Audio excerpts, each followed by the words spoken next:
I also love seeing other people be successful in this space. But I will say, like, success means different things to different people. Yeah, yeah, yeah. Because if you're talking about like number of books sold, I'm a failure. But like most of us are, let's be honest. Join the club. It's fun. Uh, but the reality is, if if your goal is, and it's, I just did like a really, by long, I mean like TikTok standards long, but like I did a long stitch of another author that is like, struggling with the question of traditional versus independent publishing. And the biggest thing that it comes down to is you have to decide what success means for you. Yeah, Because if success is having a six-figure publishing deal with a big five, then clearly self-publishing isn't for you.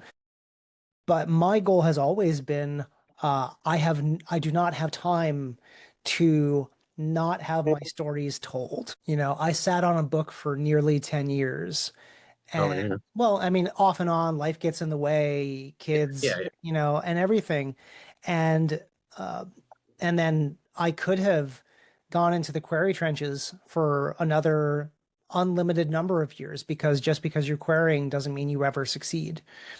Yeah. But I decided that I'm just too old to care about that at this point. Like, my success is measured in stories that I can put out into the world that are enjoyable enough for people to read them. And so far, it feels pretty good about that. Yeah, yeah, yeah. Well, it's pretty awesome. Like, so I'm like a year behind.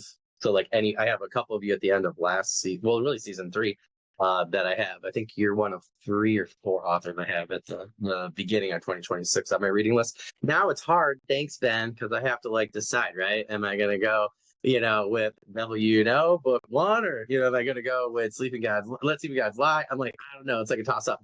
But I have sent like 10 different people to series, and like the ones that have, yeah, like, so the ones that took my advice, I think it was six, like really enjoyed that book and were like, yeah, I'm going to book two, which is really cool because I feel like particularly when you're talking about like urban fantasy and some of those different categories, right? Like sometimes it's hard to really find that particular flavor, and like off of our interview and different things I talked to people about and stuff, and they're starting the first couple chapters last year. I really felt like, like I was like, yeah, you guys should really check this out. So it was great to see people, speaking of success, it was great to see people, that I suggested. They're like, oh, I love this book. And yeah, I'm going to check out Ben's other stuff. So I thought that was super cool. But yeah, I mean, I totally agree with you. For me, it's like, I just want to get my stuff out there. And if I can just make enough, honestly, just to keep going. At some point, I'd love to not have to do summer school anymore. No offense, everybody's great there, but I just want to spend the summers with my kid. So if I can just cover that amount of bill and stuff at that point. But yeah, I think you just like hit the nail on the head though. Like, what is your main goal, right? So I think definitely choosing what's best for you. But I know some people like. I guess it's okay because we talked about it on our episode. But Scott Drakeford, like Rise of the Mages, literally had to wait like 2 years, and I think his sequel has come out, but it's been like. I think he's already on like book 3 and something else, and it just takes a long time, right, with traditional publishing.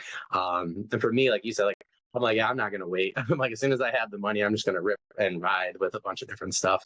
So yeah, I definitely think that you hit it there. Like you gotta kind of do what's best for you. That's my advice always to people. Like, what's your main goal? So I think it's really good to find what works best for you.